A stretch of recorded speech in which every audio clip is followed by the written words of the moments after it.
Salut tout le monde! Comme vous le savez, plusieurs compagnies sont prêtes à faire n'importe quoi pour vous vendre leurs produits ou leurs services. Combien de fois vous avez magasiné en ligne, sur un site chinois probablement, et que vous avez reçu votre stock qui est complètement différent de l'image que vous avez vue sur le site web?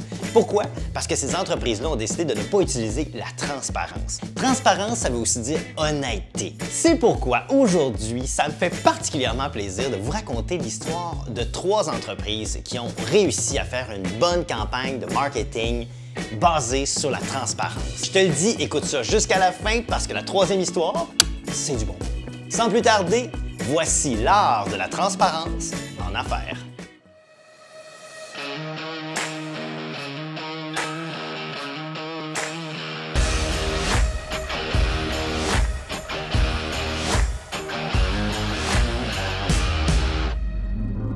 Depuis longtemps, les compagnies ont compris que pour vendre, il faut gagner la confiance du potentiel client et que la transparence peut venir changer la balance dans un processus d'achat.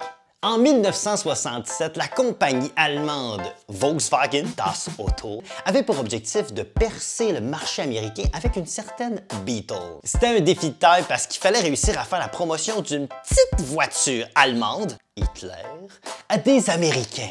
C'était délicat.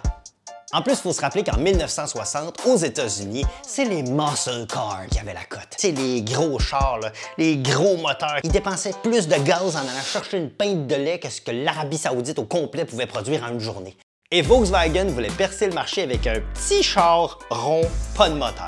Bonne chance, Volks! C'est pourquoi Volkswagen a eu l'idée d'engager la firme Doyle, Dane, Bernbach.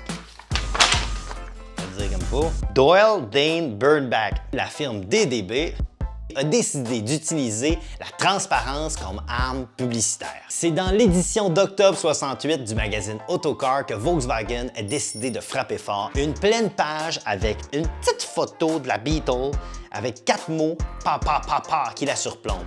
4 mots en caractère gras qu'on n'est pas habitué de voir dans une pub de char. Lente, laide, bruyante et chère. Pourtant, c'était vrai. À comparer des muscle cars américains de 1960, la Beetle 1968 était effectivement lente, laide, bruyante et surtout chère. Évidemment, la publicité a fait son travail et elle a attiré l'attention de tout le monde. Le sous-texte disait « Oui, notre Beetle est lente, mais elle atteint 78 miles à l'heure, ce qui est 8 miles de plus que la limite autorisée de toute façon. Oui, peut-être qu'elle est laide, c'est vrai, elle a des courbes, mais nos études prouvent que les panneaux courbés sont plus résistants que des panneaux droits. Pour ce qui est du bruit, nous le savons, notre Beetle fait beaucoup de bruit. Mais on a remarqué que lorsqu'on roule, c'est pas nous qui entendons le bruit, c'est le gars derrière. Et pour ce qui est du prix, Volkswagen expliquait qu'il y avait le transport qui jouait beaucoup sur le prix et qu'ils avaient décidé d'investir dans des essuie-glaces à double moteur, du chauffage au pied, à l'avant et à l'arrière, des petits détails qui rendaient la Beetle vraiment plus agréable. Et surtout, c'est elle qui avait le meilleur prix de revente. Ça expliquait pourquoi elle était plus chère. La campagne de pub Think Small de Volkswagen a été un pur succès. Ils ont vendu plusieurs centaines de milliers d'autos. Ça les a lancés aux États-Unis dans une guerre qui était pourtant faite pour les muscle cars. La transparence qui a été très bien utilisée. On s'en jase pour le scandale du Dieselgate.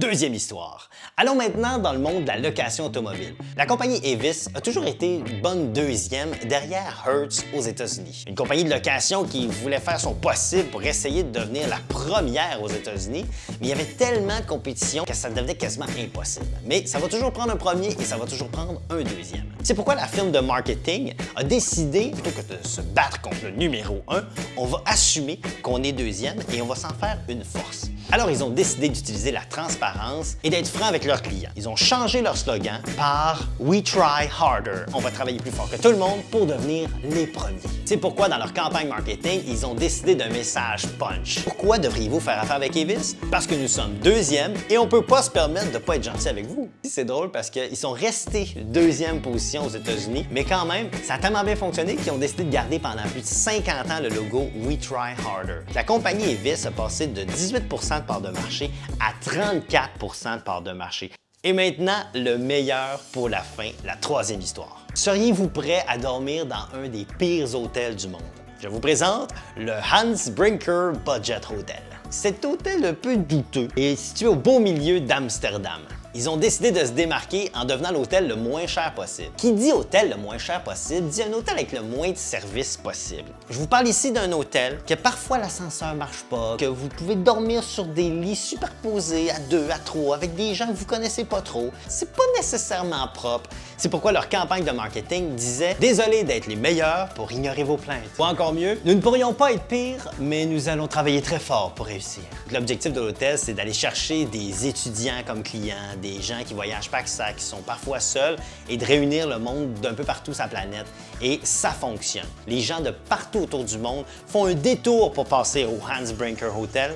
Et le plus beau dans tout ça, les gens ont hâte d'aller dormir. C'est comme un challenge. Je vais aller dormir dans le pire hôtel du monde. Alors les gens vont là, ils se prennent en photo et ça se partage sur les réseaux sociaux. Et vous irez voir leur site web. Ils reflètent tellement ce qu'ils sont.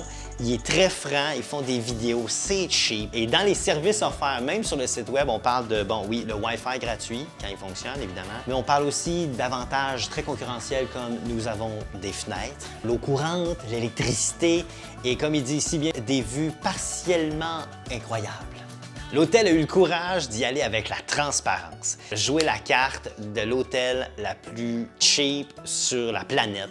Et ça fonctionne. La morale de ces trois histoires-là, c'est que la transparence, quand c'est bien utilisé, ça peut super bien fonctionner. La nouvelle génération considère que la transparence est une des valeurs principales avant de faire de l'achat de quelque chose. La nouvelle génération a donc décidé, elle, de se renseigner avant d'acheter.